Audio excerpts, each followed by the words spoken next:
Gourds are really easy to grow, and they're a lot of fun too. We're back again today in the Pendleton Gourd Garden of Jim Story, and Jim, the vine that we're standing in front of right here is one that folks have probably heard of, but they may not have seen growing. What are these gourds behind us? That's the loofah gourd, a sponge gourd, and a common name is dish rag gourd because the pioneer women scrub pots and pans with them. Oh, okay. Now used as a bath sponge. Right, so when you go to a department store or something like that, you find a little bath kit and it has one of those, it almost looks like it came from the sea. True. But it didn't. It did not. It came from a plant just like the one here. It did. It came from a fruit like grows on this vine here. Okay, if somebody grew a loofah gourd at home, what would they have to do to actually get the loofah out of it? Okay, wait till the frost kills the vines, take the fruit off, peel it, shake the seeds out, bleach it, and you're ready to use the sponge. You have that whole spongy net-like material in there. Right. And that's all there is to it. That's all there is to it. Now you have some other really beautiful gourds growing here. On the other side behind us, we have some that are bound up with rope and hosiery. What are you doing with those gourds? That's what we call hand training. That's to get the desired shape. Flower arrangers like them in twisted, gnarled, contorted shapes, and that's the reason we do it. And they have categories in the gourd shows for hand-trained gourds, so I compete in those categories. So you could win a ribbon or two with something like that, couldn't you? I have in the past. Very good. Now, that's a specific kind of gourd that you're training right there. What type of gourd is that? That is the long-handled dipper. Okay, and it's called the dipper because they used to actually use them for dippers? The short-handled dipper is one. There's the long-handled and the short-handled. The short-handled dipper was used by pioneers and early settlers as a drinking dipper. Right. No, as a ladle. These days we're mostly using gourds for decorative purposes, True. But their initial use, they're really important to the family. True, they were utilitarian for many, many years, and some parts of the world still are. Right, and one of the things I think we should say is that gourd seeds don't cost very much. Very reasonable. They're very reasonable. Lots of fun for just a few pennies a plant, right? And a good source of gourd seed would be at the Indiana Gourd Shows. They have a wide variety to select from. So that would be the place to go, especially if you wanted to get into the gourd business. Exactly. Wonderful. Thanks a lot, Jim. Weekend Gardener, 10/25/98. We're here today with Greg Jones of Bruns Landscape, and you folks have done a marvelous job bringing color to this bed in a downtown park, but those are not flowers behind us. What are those? Yeah, those are coleus. That's the wizard mix variety, and we've had a lot of good success with them. It really fits in good with the landscape down here with the limestone and the statues and everything. We really like them. We've had a lot of compliments about them. Now, as you look at it, you see a lot of predominantly green and red, but in fact, there's a lot of different color in all those plants right there. Yeah. Very much so. I think that's what brings out the beauty in the other flowers also, and along with the shrubbery and the impatiens that we usually go with, and it really adds a lot of color to the park. And we've got everything from pale pink to deep velvet looking red, and there's some white in there as well, mixed in with the green too. Now, tell me a little bit about the plants. They're annuals. Right. So you can get them in the spring. Yes. And these are common plants that any homeowner can go to the garden center and find normally, right? What kind of care do they need? What kind of habit do they have as far as sun and that sort of thing? They're really low maintenance. That's another reason why we use a lot of them. We have a lot of problems with they like to grow legs and people like to walk off with them. Oh, so they disappear. Yeah, so we're able to, these type are very low maintenance. We're able to move them around. When we do have a hole, we're able to move them around, fill in the holes, and they grow. They're quick growers, low maintenance, only require a little bit of fertilization a couple of times a year, and so we really like them. Shade? Partial.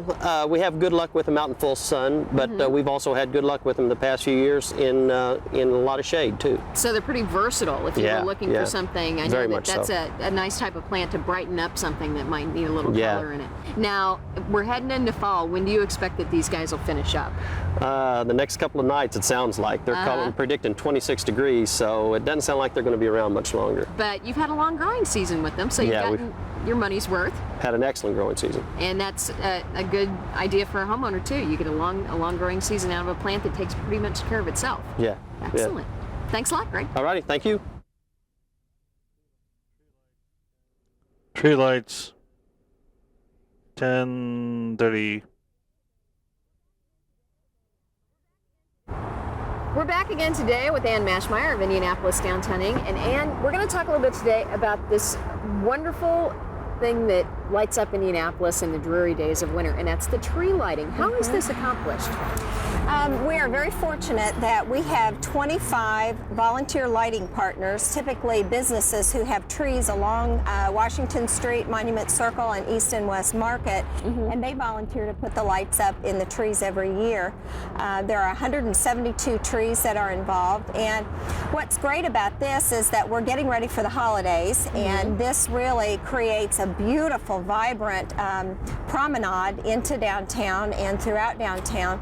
It also improves people's perception of safety. It's greater lighting, people feel safer, and it really also helps to brighten up our spirits in the dark Midwestern skies. But this is something that someone can do at their own home if they wanted to add more lighting or a little bit of sparkle to a tree at home. What is it that actually happens to the tree to get this effect? Especially on a deciduous tree that, like these ashes that lose their leaves, you want to make sure that you wrap out with the little white lights and then wrap back in. You don't want to go from branch to branch to branch because, as you know, in the wintertime we get a lot of wind and snow and ice, and you don't want to have the lights break or anything like that. They'd be swinging and being battered around by the weather quite a bit. Exactly. Okay. And when you're fastening the lights onto the trees, you want to make sure that you use cable ties and that they are very loose. Right, because the tree cares, even in the wintertime, that you're not choking it, essentially. And cable ties are very inexpensive. You can buy a lot of them for pennies, practically. So that works well. And electrical tape has been used appropriately to cover the connectors in this particular instance. And if you've gotten the proper sorts of lights, because outdoor lights are probably going to be a little bit sturdier than your indoor lights as well, then chances are you're going to have a safely lit tree, either at your home or your business, whichever you prefer. That's right. It's also helpful to have somebody on the ground with you for quality control and design, because a lot of times if you're up on a ladder and you're fiddling with a lot of lights, it's also helpful to have someone positive and supportive on the ground to say, a couple feet up here, you need to go over this way. It can be a very fun family project. And I think the kids would get a big kick out of that too, especially the final result. Thanks a lot, Ann. Right. Thank you. Weekend Gardener, this is for Sunday, 11/8/98. One of the easiest and most common annuals to gather seeds from is the petunia. Now, this is a dried petunia seed head that I want to keep because I thought it looked really beautiful in my yard this year. The easiest way to go about this is just to let it dry on the plant. Now, the easiest way to get the tiny, tiny seeds out of this petunia is to open this pod where the flower used to be, and as you can see, all the tiny black seeds just come spilling out. Another really super easy annual to gather seeds from is this. It doesn't look like much now, but it's a marigold. When I was a kid, I used to love to gather the seeds from marigolds. All you have to do is pull out the petals from the seed head, like this, and suddenly it's as if you have a complete pile that looks like little broomsticks.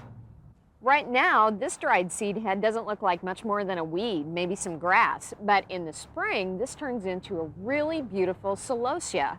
Now, the seeds of this plant are found deep within these grassy-looking pods. They're very, very tiny. You can see them falling out. They're tiny as the seeds of the petunias.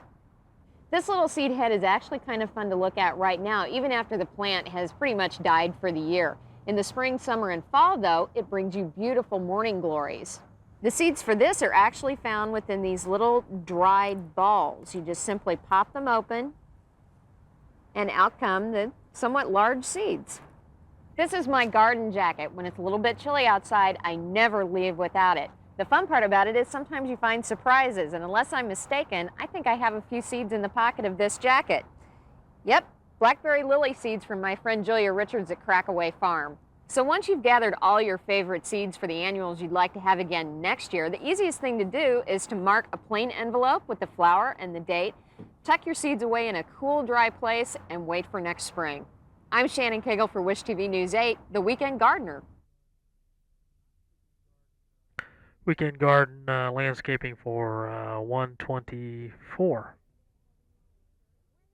We're here today at Golden Rule Insurance with David Black of Becker Landscaping. And David, you have chosen to use some really wonderful plants around here that are also impactful on the winter landscape. What are some of your favorites? Some of the favorites, we use glossy black chokeberry, which we have in large quantities behind us here. We've used ornamental grasses extensively in the landscape here. We've used yuccas, spireas, hydrangeas, just a wide variety of hardy plants here. Okay, now as far as the ornamental grasses go, you were showing me that there are some really tremendous differences in them in the wintertime too. There are, not only in the size and shape of the ornamental grasses, but in subtle changes in the hue. The flower, the seed heads of each grass is slightly different in that if you layer them correctly, you can get a really nice effect. Mm-hmm. It's a lot more dramatic than I think people think. Now, the chokeberry plant is not something I'm familiar with, but you said it's native to Indiana. It is native. It's actually is a water-loving plant and does well in heavy soils, in wet soils, and it will tolerate drought conditions as well. It attracts birds, so in the wintertime you'll have some bird activity too. Yes. Which is something else that you see. I've noticed that you folks leave your black-eyed Susans out over the winter. We do. We like to leave a lot of our sturdy perennials, and specifically ones, you got to select the ones that have very sturdy stems, because one snow can cause them to lay over, but the spent seed heads are very attractive when you layer them and against light-colored buildings, and especially when the snow falls. You get little puffs of snow on Yes, top of them. It's very really nice. neat. Now, the ground cover that you're using here does have a lot of color to it this time of year. What is that? It is one. It's purple leaf winter creeper, which is in the euonymus family, and as you can tell by the name purple leaf winter creeper, it gets a purplish color and is evergreen to semi-evergreen. Very dramatic, and we just like to use it a lot in our landscapes. It looks really nice out here on the gray days. Now, one of my personal favorites is the tree that we have back here behind us. Yes. Which one is this? This is a river birch. Because of the exfoliating bark and the color of the bark, very dramatic in the winter landscape. If you can imagine if that bark were just a typical gray or brown, wouldn't be quite as appealing, but because of the cinnamon color and the exfoliating nature, very striking in our winters here. So you have all sorts of shapes and all sorts of colors going on around us. So even though we're in the middle of wintertime, there's a lot to enjoy and a lot to look at out here. There's a lot to enjoy above and beyond evergreen. So maybe it's time to think about incorporating some of these plants into your landscape at home. Thanks a lot, David. Thank you.